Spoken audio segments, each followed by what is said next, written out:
காயத்ரிக்கு மேல மந்திரமே இல்லை. நகாயத்ரியா பரோ மந்திரா நமாதுர் தெய்வதம் பரம் அன்னோதக சமந்தானம் நத்வாதசியா பரம் விரதம்.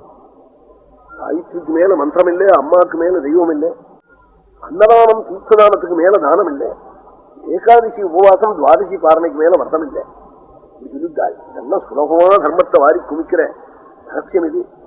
ஏகாதசியிலே சுத்தோபவாசம் இருக்கணும், முடியல ஏதாவது உப்பு இல்லாமலாவது இருக்கிறது, ஏதோ பலகாரமாவது பண்றது, அல்லது வெங்காயமாவது சாப்பிடாம இருக்கிறது, எப்படியாவது ஏதோ BA MA SLCங்கிற மாதிரி அது மாதிரி அதாவது ஏதாவது அன்னைக்கும் ஏகாதசின்னு ஒரு பகவானையாவது நினைக்கிறது.